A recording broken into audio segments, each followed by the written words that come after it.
Thank you for staying with us. Now let's talk about this concerning reports of abductions in Borno and in Kaduna State. Well, President Bola Tinubu has condemned the abduction of vulnerable victims, particularly the case of the internally displaced persons in Borno State and the report of pupils being abducted in Kaduna State. Recall that more than 260 pupils and teachers were kidnapped in Kaduna, while hundreds of IDPs were abducted by bandits. And this has now triggered national outrage as the president has directed security and intelligence agencies to immediately rescue the victims and ensure that justice is served against the perpetrators of these abominable acts. Well, the president sympathizes with the families of the victims, assuring them that they would soon be reunited with their loved ones. And that's what we're talking about now. We have in the studio certified master anti-terrorism expert Dixon Osaje, and joining us via Zoom from the UK is security expert Femi Aratokun-Ale. Thank you very much, gentlemen, for joining us on the program. Femi Aratokun, it's good to see you again, as well as Dixon Osaje here. Let's begin in the studio. What are your thoughts on this incident? At a point, it was like we were enjoying some form of respite, and now there's this spike, especially with these two recent ones. Oh, thank you very much. I think it's a devastating story, and sometimes we think maybe we're getting it right, and this guy strikes. You know, terrorism most times is an ideological-driven war, and most of these guys, what they do, they try to undermine the government. They also try to, send, a state of fear to the Nigerian public. And if you look at this methodology of mass abduction, is to first of all, put the Nigerian people in a state of fear, also gain publicity. And that was how Boko Haram gained publicity during the abduction of Chibok girls. And now it has repeated itself again. 287 human beings, not 287 cows or not 287 goats. And how they managed to, take these guys into vehicles and move them within the Nigerian territorial space peacefully. I was, putting some items in my hillocks some few days back. I know the time it takes me and my driver to put those items in the hillocks. Now, talking about 287 human beings.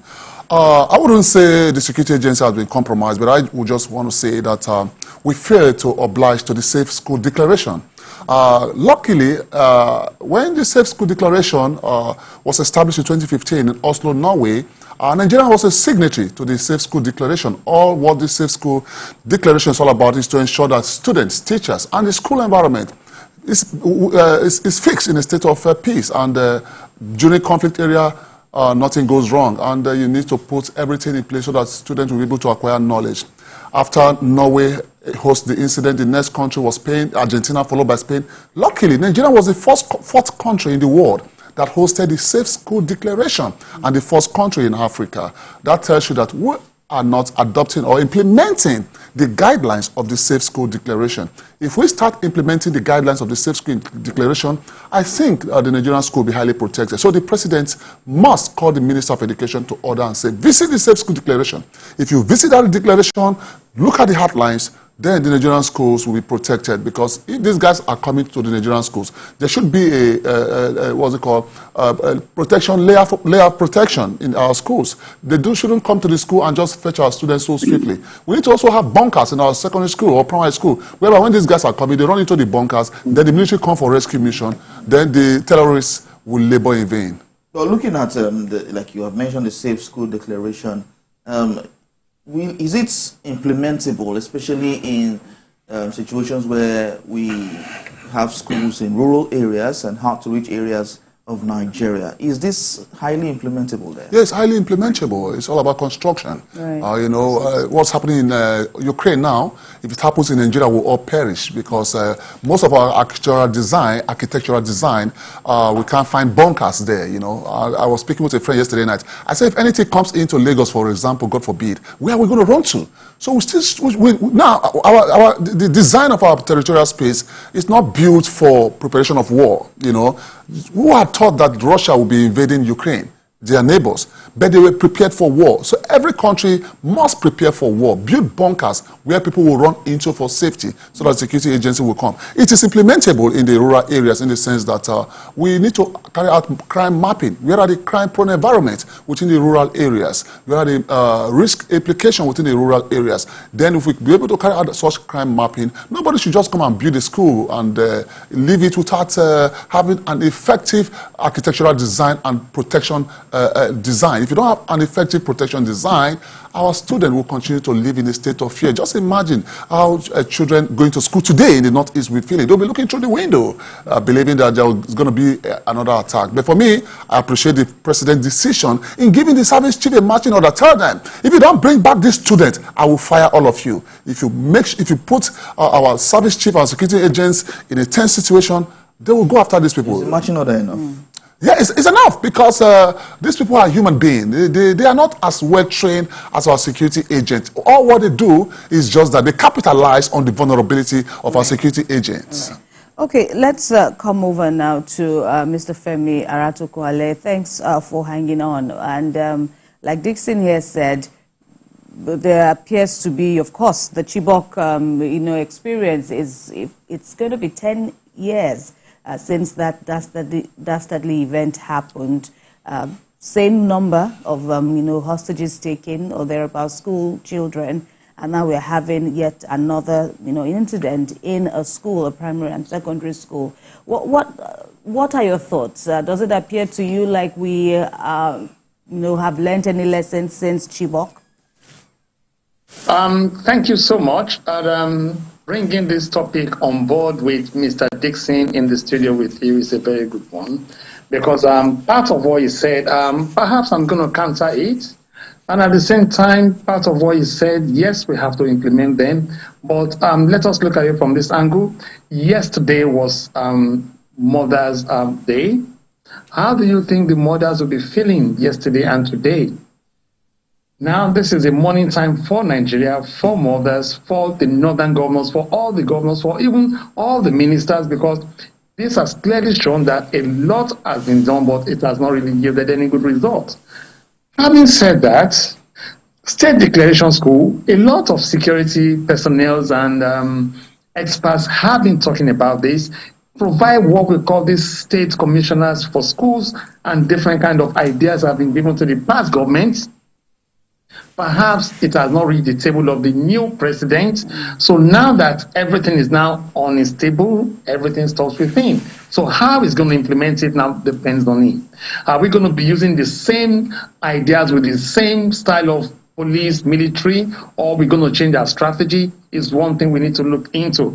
Having said that, I have my reservation around 10 team members that I believe can actually work effectively to bring out a massive solution towards this abduction of more than or over 500 people in Nigeria within the space of 100 hours. Let us look at the Minister for Transportation, Minister for Communication, Minister for Health, Minister for Interior, and IG, the COS, the OBAs, and the local vigilantes, and many more. If we are to say anything that has to go with them, how do they come in place? How are they going to form a formidable team to work together? Now depends on the president, and now depends on the chief of staff. I'm not forgetting the NSA as well. I've got a job to do. But Mr. Dixon, I will need to correct you. The matching order given to the chief of army staff is not the right way to go, because everything does not stop with the chief of army staff. Everything has got to stop with the IGP. Why? Because they are the internal local security officers that we have in Nigeria, and this is where the IGP and the Ministry of Interior needs to work together. But why? Because a lot of them will be moved. A lot of them will be moved from Nigerian neighboring countries to another neighboring countries. But so do you think the police have the personnel and the manpower to overrun terrorism? Are they strong enough? Well, I can assure you that they are strong enough if they put their budget to the right places and do the right thing they are meant to do, which is one key thing we've been shouting and crying for a very long time. But have we seen that happen? No, we've not seen that happen. So even if we're talking about this new abduction we're talking about, remember, so many abductions seem to have happened February, January, last year, and many more. So are we now saying that, how many marching orders are we going to give? So what are we doing right and what are we doing wrong?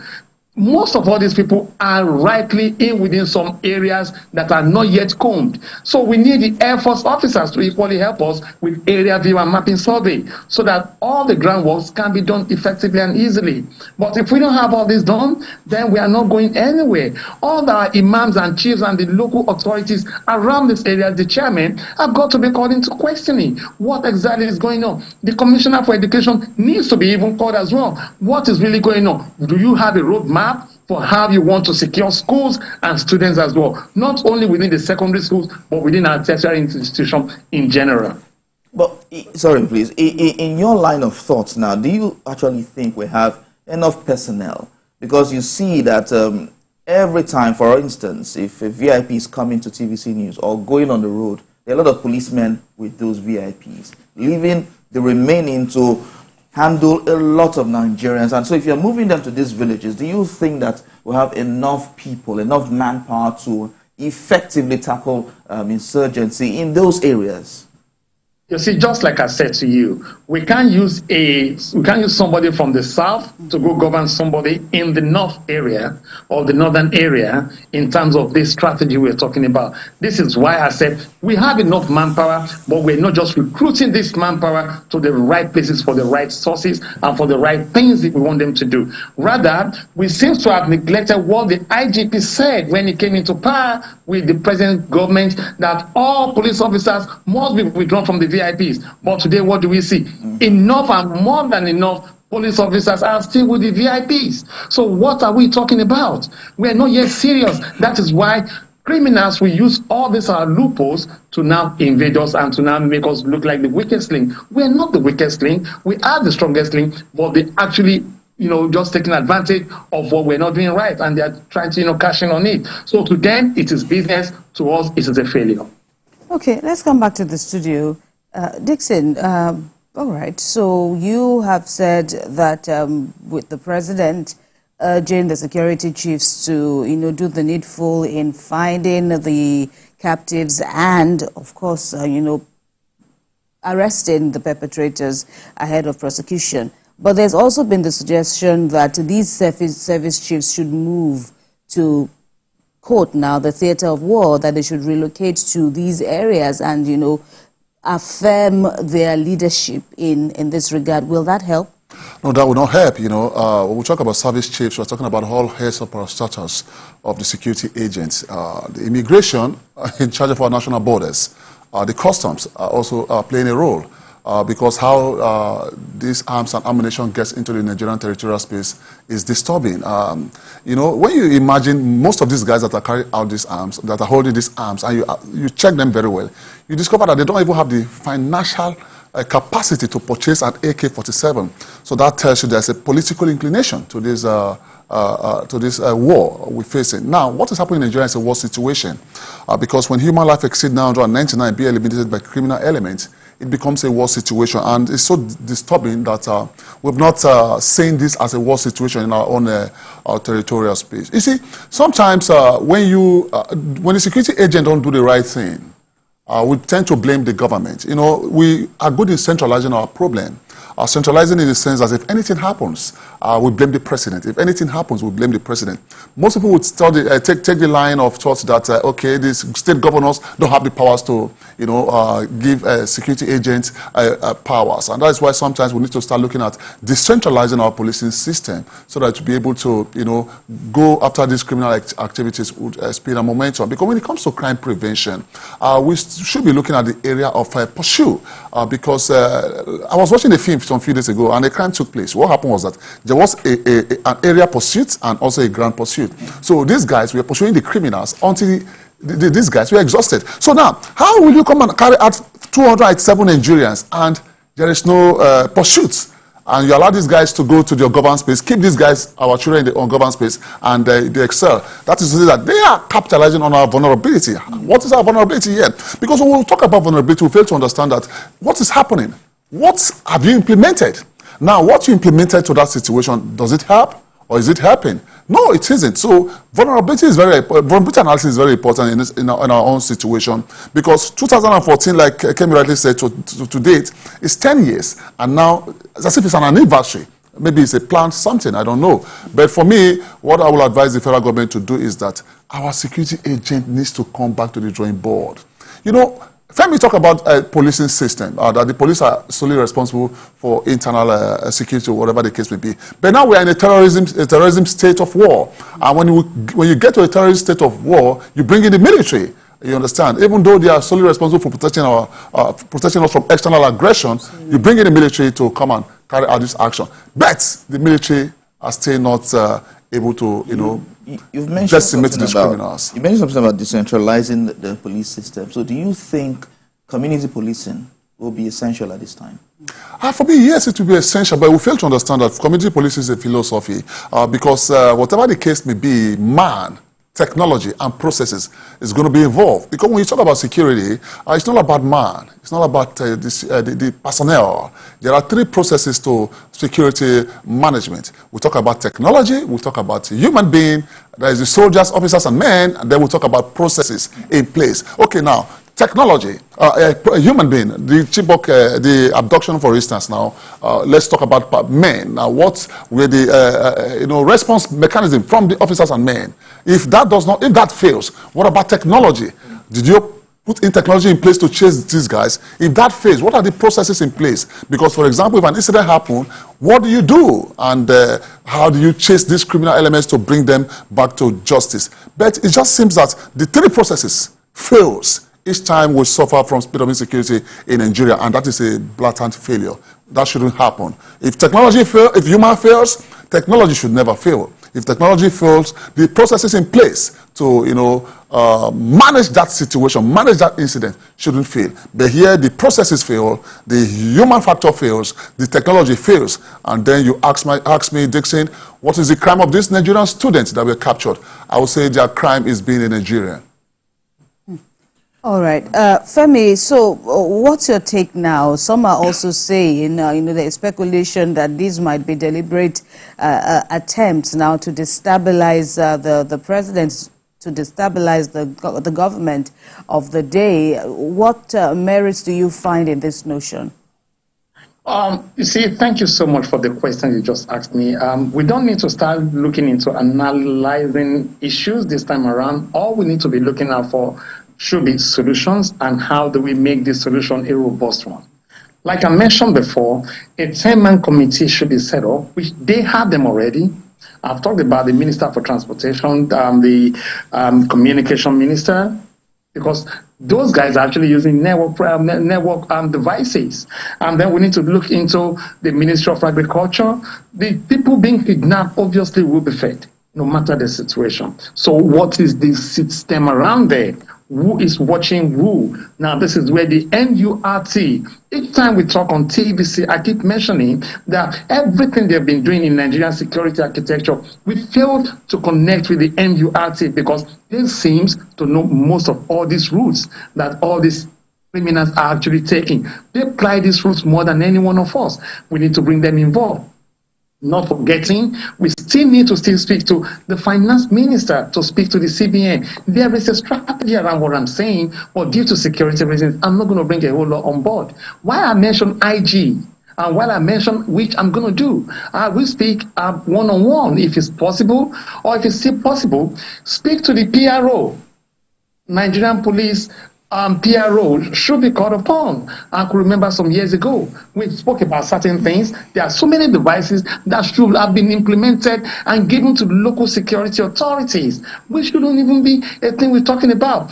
Mr. Dixon rightly said, technology. There are so many technology in place that will have helped. Where are the technology? This is where the security budget vote now comes in. Every year, year in, year out, we see our security officers coming to Nigeria, coming to UK, America, and all the rest for security forum and security seminars. They see loads of devices.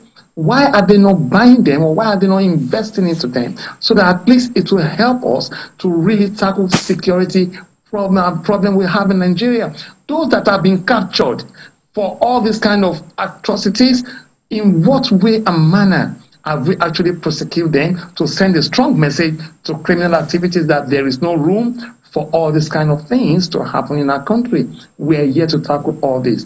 Until we keep tackling all this, we have nowhere to go. Don't let us forget all these people being kidnapped today or some few days ago will definitely have some kind of underlying health issues. This is where the Minister for Health now comes in to speak to NAFDAC and all these drug law enforcement agencies, because medication will be moving around one way or the other. What are they going to do about all this? So they have a lot to do.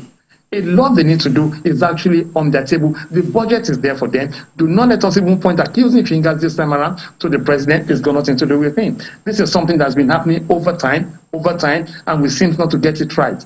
This is now the high time to now say, you know what? Let us look for a different strategy. Who are those that we think can actually have an idea into how to mitigate all this stress we have in the country today? It is not just about local policing or state policing or this or that. Until we get the primary foundation of what security is all about very right, we might end up losing all these children being kidnapped, just like Mr. Dixon said. Their fault is because they are Nigerians, and our fault is because we failed to provide the real services, which is protection of lives for them. So now the problem now is this: we will be speaking to the family members, we'll be speaking to the family members. What is the fate? Every single minute counts as we speak. What is going to happen to almost 500 of them? Don't forget, majority of them might actually be females, students, and all the rest. What will be happening to them? What sort of trauma would they be going into? These are the kind of things I want Nigerians to please look into, and don't just fold hands. Let us join hands together and look for a possible way out. We're talking about the north. We're not yet talking about the south and the east and the west. Anything can still happen around these places. This is why we need more than enough manpower, more than enough resources, more than enough investment and security awareness to go around. Please, it is possible, let the Mr. President withdraw permanently all security moving around with VIPs. This is the time we need them on ground to do the real job they are meant to do, not to follow VIPs around. We have the CPOs, which are privates, that can do all this. Allow them to do their job effectively so that Nigeria can be a safe place. At the moment, no investor can come into Nigeria to come and invest if stories like this are flying around. All right. Well, Dixon, in terms of partnership, the Western world has also spoken on this latest development, just as there was global outrage for the Chibok incident. For our immediate neighbors in West Africa especially, what do you make of the current relationships in combating insurgency of this nature, and what you feel can be done to improve the partnership? Fantastic question, Kemi. You know, in terrorism management, if there is no cooperation, I don't think you'll just be fighting within the surface. We've established a lot of national and international partnership with the Niger, Chad Republic, and other parts of the country. But it seems not to be working, because terrorism, there are various formations of terrorism. We have the domestic terrorism, we have the international terrorism, and we have the transnational terrorism. You know, somebody leaving his country to come and commit crime in Nigeria and going back to his country, or somebody leaving Nigeria to go and commit terrorist acts and going back to his own country. You know, now we need to understand one thing is that in crime prevention, you don't need to start looking at what you're going to bring together. You need to be prepared. In crime prevention, you need to understand from the triangle of crime, what is the motive of the offender. The motive of the offender, you check the opportunity, because criminals need opportunity to strike, because your vulnerability is the criminal's opportunity. So the vulnerability of the Nigerian states is always the criminal's opportunity. Then you look at the targets, which are these students right now. So what we need to start looking at as a country, we should start cutting off this criminal opportunity. And that is where I will advise the government to start looking at demobilization, de-resourcing these criminals. Because if you don't de-resource, you fight these guys till eternity. Now, let's be clear. Crime will live with us till eternity. But the whole essence of crime prevention is to mitigate it. But here we try to mitigate it, it goes up. We mitigate, it goes up. So de-resource is very important. After the Nigerian Biafran war, we understand what play right that brought that war to end. So de-resourcing this criminal is very important. I've been delinked them, demobilized them, you de-resource. Where are they getting their resources from? During the NSAS, the CBN were very swift in bringing out sponsors of NSAS. Where are the sponsors of these guys? Because if you don't get the sponsors of these guys, we will keep keep on, you just keep on killing these guys. You kill the recruits, you kill the recruits, you kill the recruits. That is the same here. So let's look for the sponsors. Dubai, some few years ago, sent out some list of sponsors of terrorism. Let's look at sponsors of terrorism. Then the banking system needs to play, because terrorism financing is one big role. Like this abduction now, one of the major objectives of this mass abduction is for funding. They need funds. And that's the motive. Yeah, that's the motive for mass abduction. It's one of the motive for mass abduction. And when they get these funds, the Nigerian territorial space will be in a big risk, because they use these funds to sponsor most of their brothers in the other part of the world that are into terrorism business. And they use these funds to get arms and ammunition, because these arms and ammunition they're using, they need to get more rounds, they need to get more anti-aircraft and more arms and other terrorism equipment. So we need to start looking at de-resourcing this criminal element. And I appreciate this government in fighting this Burundi change issue, because this Burundi change is also playing a big role in terrorism, because you can't trace the movement of funds that are being used in these criminal activities. So it's a disturbing situation, but what we need to do right is that all hands needs to be on deck from the political angle. We need to look at it from political angle and also from the military perspective. If we don't look at it from both perspectives, the military will fight till eternity. So what's the place of border security? Because it's been said that we have over 1,000 porous borders in Nigeria. What's the place of border security in tackling insurgency? Yeah, that is their government space. Like when I was in the Bakassi Peninsula in 1999, we were in a zone. Somebody came to tell us that, hey, some people are smuggling illegal things by, they just pointed a route for us, and for 2 years we were there, we never knew there was an illegal route. So the place of border security is very important, because the government needs to cut off that area, and that's why we need to improve the strength of our immigration service, because they don't have the capability and capacity to contend with these criminal elements within the borderline and project more technology in our borderline. Nigerian space will be safe. Right. Femi Aratokunle, final words from you, especially with the name of Ansaru being peddled as the group behind this attack. Well, thank you so much. It's always a good thing for a certain group to come out and claim responsibility for the devilish acts they've taken upon themselves. That's fine. Yes, we know them now, and what the government should be doing right now is trace out, just like Mr. Dixon said, who are funding them. Obviously, if you look at the state of who these guys are in media pictures and what we've seen so far, you can tell that they can't even boast of, funding just ordinary bullet, let alone an AK-47. So the question is, where is the funding coming from? This is where the CBN, the finance minister, and the interior minister, a whole lot of them needs to work together. And don't forget the local chief, the imam, and the local priests around there must work together with the Nigerian government if they want a safer community. If not so, then we might probably end up back in the studio and be talking about another new abduction. Who knows? There might be one coming up today. Who knows? There might be one coming up next week. Who knows? There might be more to come. Maybe this is just a test to see how we're going to respond. Right. So we have a long way to go, and I hope things work better for us in Nigeria. All right, Femi Aratokunle, as well as Dixon Osaje in the studio, we thank you both very much for your contributions this morning. Thank you for having us, and thank you for what you do. Thank you for having me. Thank you.